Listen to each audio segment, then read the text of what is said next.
Checking, testing, 1, 2, 3. All right, guys, in this lesson, we're going to go over algebraic proportions. So we start with the concept of a ratio, and this is a fraction where we just compare two different things. So if you had something like 3 circles and 5 squares, this would translate into a ratio of 3/5 or 3/5. Okay, so a fraction is just one of the ways we can represent a ratio. The other two are with a colon in between the two quantities, so 3/5, and with words. You can do it with words. So you can say 3/5. Okay, but the fraction is the most common way in which we represent ratios. The next concept you need to be aware of is the concept of the unit rate. And this is basically a ratio that describes some quantity per 1 unit of another quantity. So this is the important part. It's that you're describing something in terms of 1 unit of another quantity. So an example would be something like your wages, where you get paid $25 per hour. So this means you're getting paid $25 for every 1 hour. Okay, it doesn't say 1, but it's implied that it's 1 hour. And then the price of gasoline these days is around $6 a gallon where I live. So this means you're paying $6 for every 1 gallon of gasoline at the pump.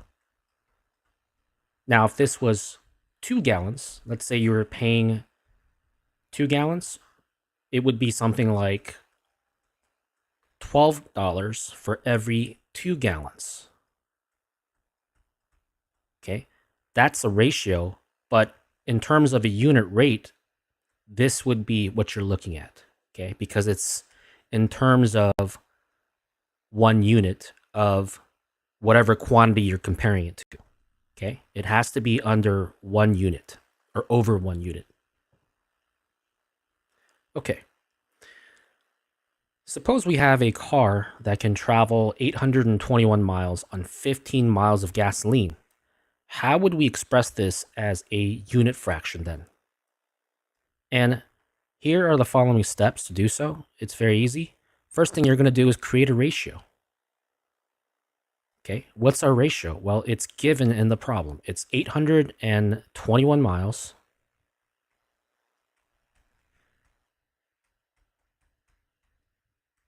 over 15 gallons of gasoline.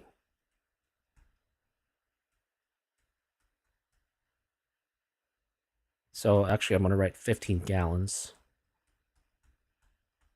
And the next step is what? Is to divide the numerator by the denominator. Okay, so you're actually going to divide 821 by 15. So let's do that. So 821 divided by 15 gives us 54.73. So, and then you're going to write the result as a ratio, as a unit fraction. Okay, forgot this part. As a unit fraction. Okay, so 821 divided by 15 was what? I forgot. 54.73.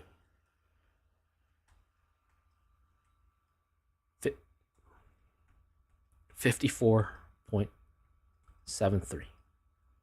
So 821 miles per every 15 gallons of gasoline as a unit fraction would be 54.73 miles per gallon. 1 gallon, okay? So you're just going to write 1 gallon there.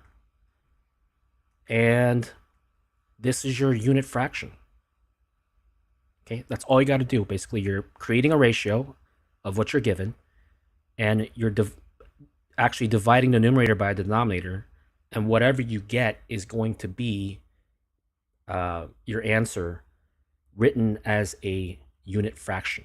So all you have to do is write whatever you're interested in over 1 unit of the other unit. All right.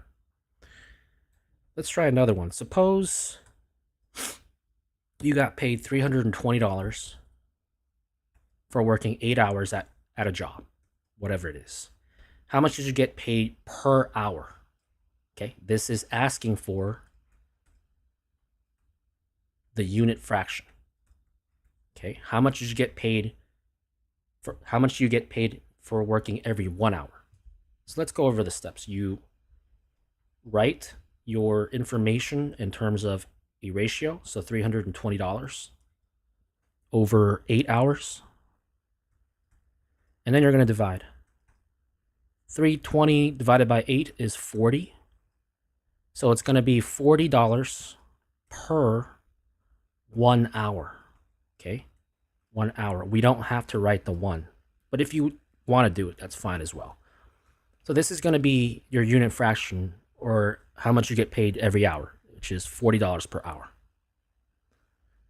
Very easy stuff. Okay, now we move on to the concept of proportions. Proportions are just two ratios that are set equal to each other. So anytime you see an equal sign between two ratios, you have yourself a proportion. In this one, they want us to verify that the two ratios are equal to each other. So we have 1/2 equals 2/4. Now, we already know that these two are equal to each other, because if we multiply both the numerator and the denominator, we get 2/4, right? 1 times 2 is 2, 2 times 2 is 4. Therefore, all we've done is scale our original fraction up by a factor of 2, okay? That's all we've done. So we know these two are equal. But there's a specific technique that you can use to verify that two ratios are equal. And it's called the equality test for fractions. And what you do is you basically cross multiply. So you have 1/2 and 2/4. What you're going to do is multiply the numerator of one ratio with the denominator of the other one, and the denominator of one ratio with the numerator of the other one. You're going to cross multiply and set them equal to each other. And if they're the same thing, then you have yourself two equal ratios. Okay, so 1 times 4 is going to give us 4, and 2 times 2 is going to give us 4. Therefore, we have two equal ratios. Okay, once again, this is called the equality test for fractions. Very useful for solving proportions or proportion problems. All right, your turn. And it says verify that the two fractions are indeed equal. So if you're watching this, this is a live video, but if you happen to watch this as a video on demand, you can just hit the pause button and work it on your own and then come back to it. Okay, so I'm going to do this now. So we're going to multiply those. I'm going to multiply those two, and then we're going to set them to each other and see if we have two equal quantities. So 1 times 12 is 12, and 4 times 3 is 12. Since both are equal, we have ourselves two fractions or two ratios that are equal. So yes, the answer is yes, equal. Okay, now we move on to the heart of our lesson, which is solving algebraic proportions. Okay, so this is no different than what we have here, except we just have algebraic expressions in place of just regular numbers. So the strategy is the following. You're going to use the equality test for fractions to set up an equation. Okay, and then you're going to solve for x. That's it. 1, 2, 3. Use the equality test for fractions, set up an equation, and then solve for x. And you can use this strategy to solve any problem involving proportions, including the ones that you frequently see on your SATs and ACTs. So let's try this example.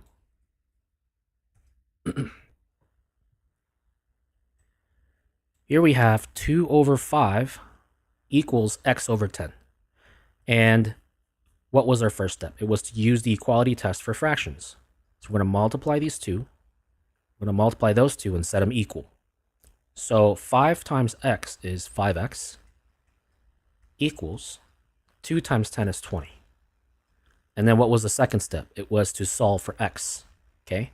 We know how to solve for x because all we have to do is divide by 5 to isolate x. When we do that, we get x equals 20 over 5, which reduces to 4, right? 20 divided by 5 is 4. Therefore, x is going to equal 4. And that's our answer. All right, let's try another one. So here we have 4 over 5 equals 20 over x. Again, once again, if you're watching this as a video on demand, make sure you pause the video and try this on your own. Otherwise, we can just solve now. So we're going to multiply those two, and we're going to multiply those two. 4 times x is 4x, and 5 times 20 is 100. To isolate x, we divide both sides by 4, and x is going to be 25. 100 divided by 4 is 25.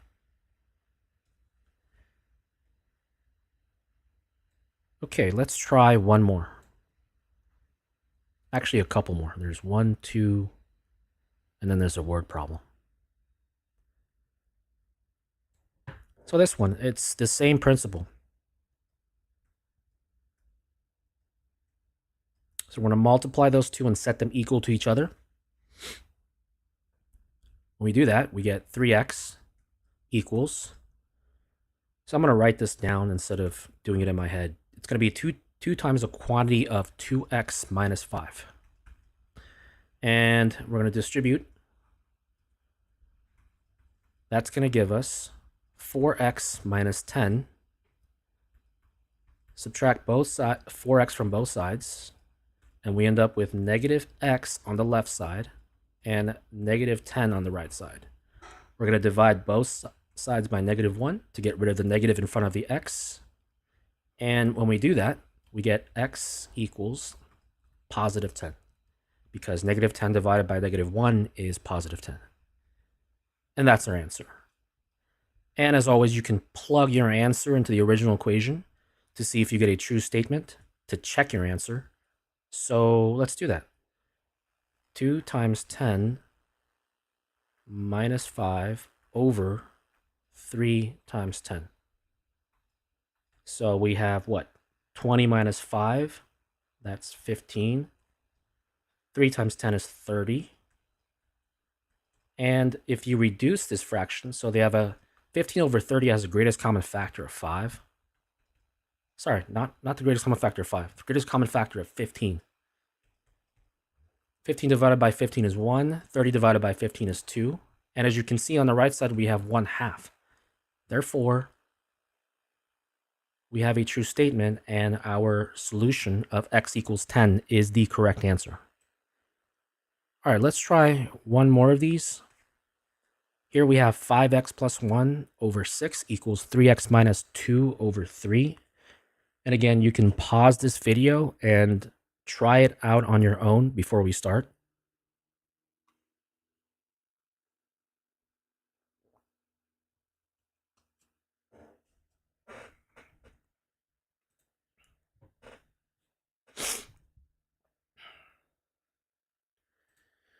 Okay, so let's go ahead and start solving this problem. We cross-simplify.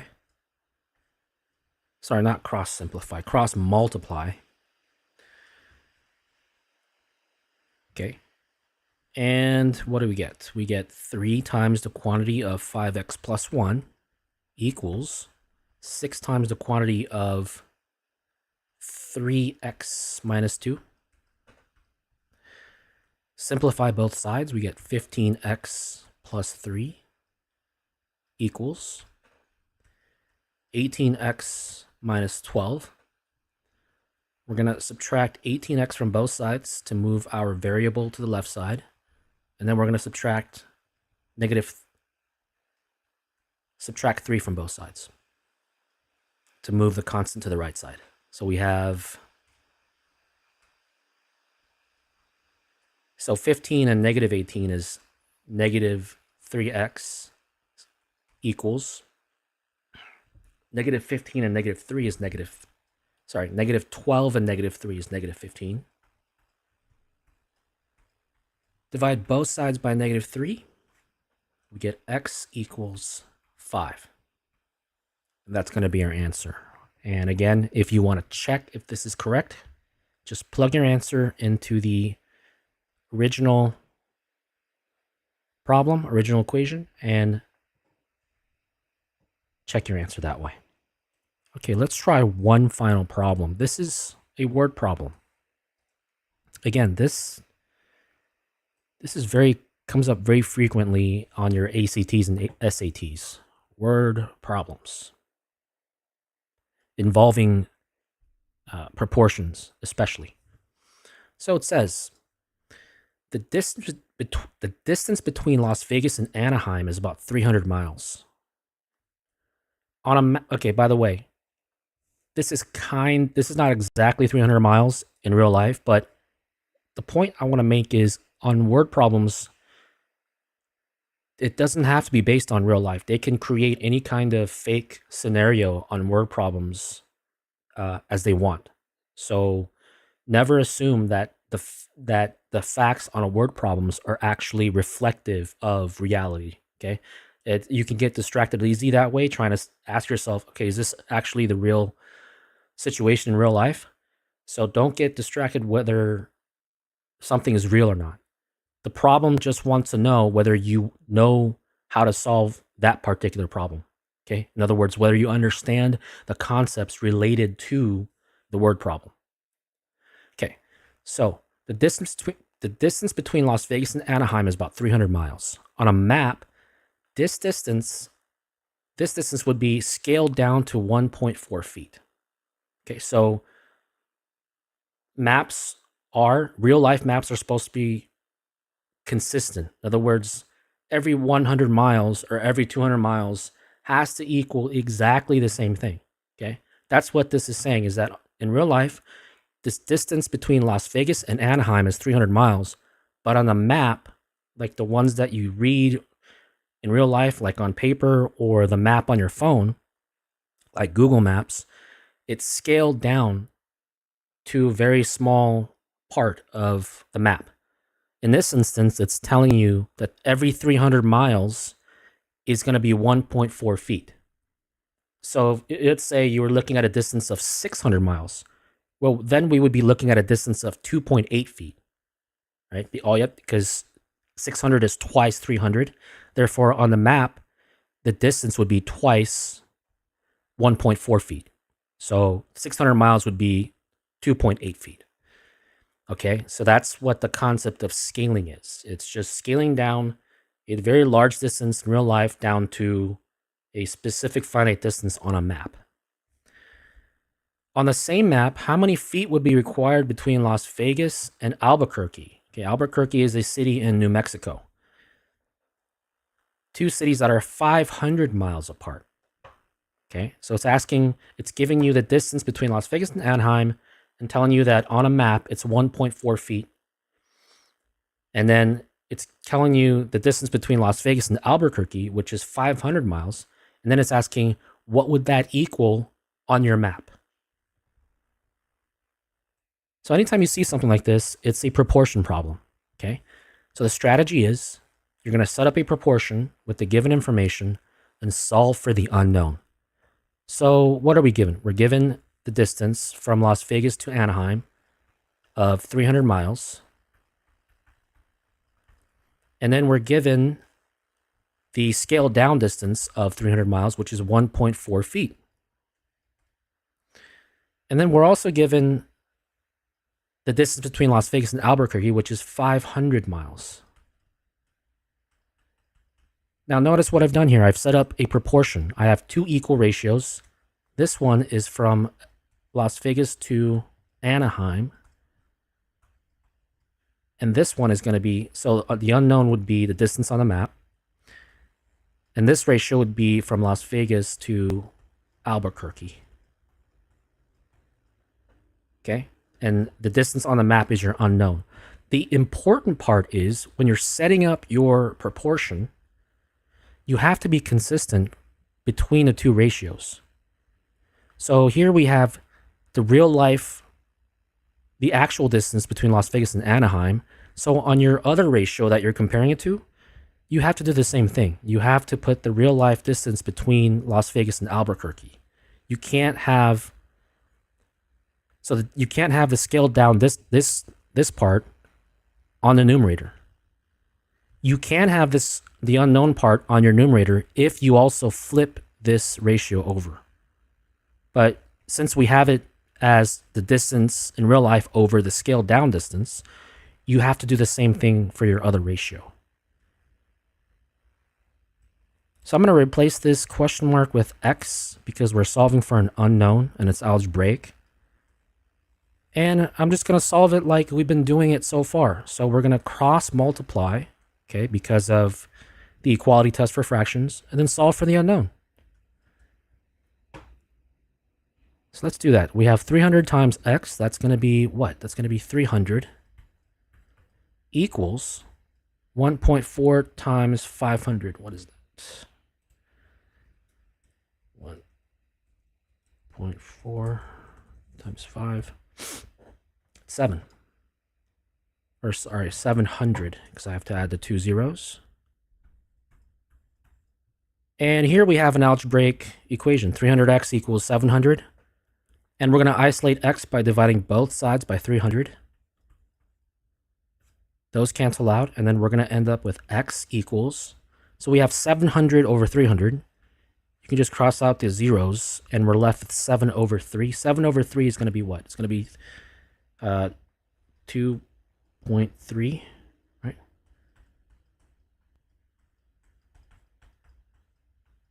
Yeah. So it's going to be 2.3 repeating. So we'll just cut it off to 2.3 feet. So if the distance between Las Vegas is 300 and it's scaled down to 1.4 feet on a map, the distance between Las Vegas and Albuquerque, which is 500 miles, would be scaled down to 2.3 feet on our map. And that's the answer to our problem. Okay, so that's our lesson for today. If anyone is interested in the homework, so I have a Discord server full of problems having to do with Algebra 1 and both pre-algebra. So for this lesson,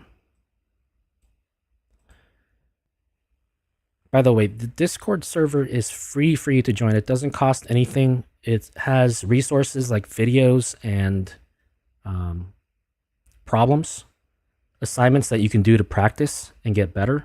The assignments are auto-graded. They're self-graded. They're Google Forms with predetermined answers, so you'll know immediately what problems you got wrong. So this one would be, so section 1. So far we've done all these topics. We've gone over variables and algebraic expressions, equations, property of equality, the addition property of equality, a multiplication property of equality, solving linear equations in one variable parts 1 and 2. So this is solving algebraic proportions. Okay. If you're interested in homework, this would be the homework right here. It's a Google form. Gave people the option to apply to college without taking their SATs or ACTs.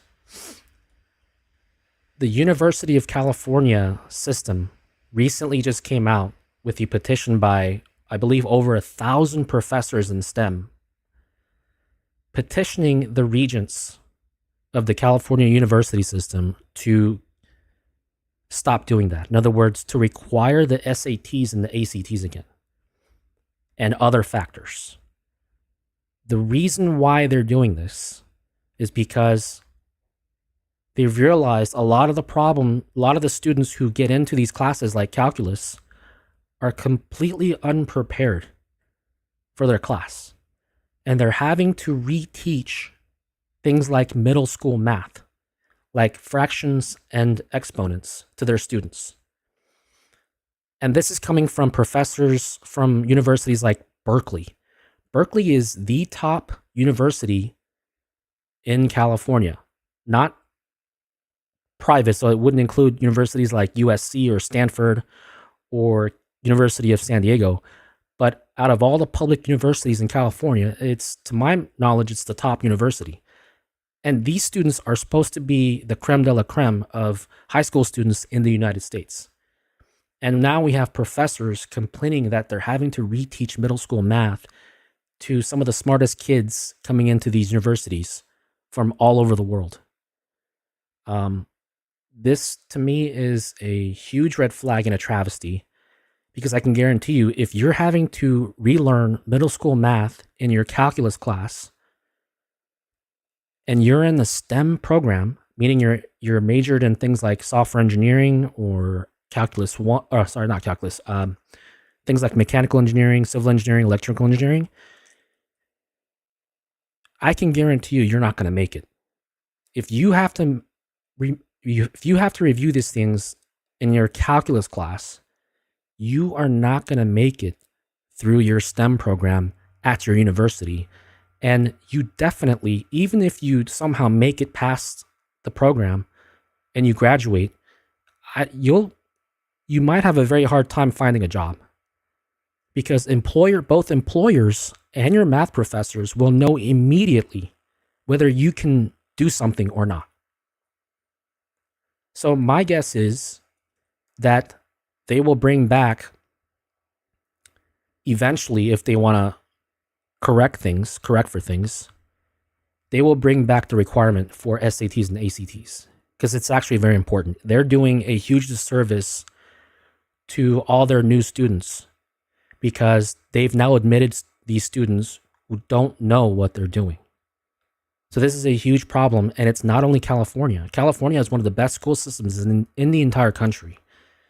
Okay, if you're smart enough to get into Berkeley, you are considered one of the best in the country. And if I can guarantee you, if they're having problems over there, I can absolutely guarantee you they're having problems elsewhere too. And it's going to be even worse, because the students in a lot of the universities in other parts of the country are not going to be the same caliber as the ones in California. So this is a huge problem. It's an ongoing problem. And I can definitely see all these universities reversing the decision. It happened during COVID. I was absolutely shocked that they said they would get rid of the SAT and the ACT requirement, because it's considered, despite what everyone says, okay, despite what your friends may say, or your parents may think, or your teachers at school think, or your coworkers, despite what you've heard and seen, they've done studies and found that there is no other better predictor of your college success. There's no other better predictor of your college success than the SATs and the ACTs. Okay, there's no other. If somebody can come up with some alternative predictor besides the tests, then I suggest that they do it, because they don't have it.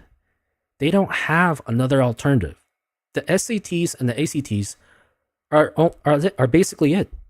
They're it.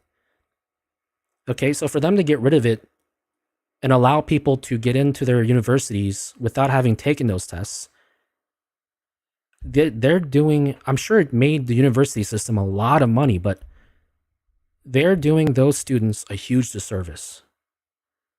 So again, this is a huge issue, and I should probably talk about this in a video or something, but I just feel like this is, if you look at other countries like China and Japan and South Korea, they're all about the test. Like, their university entrance exam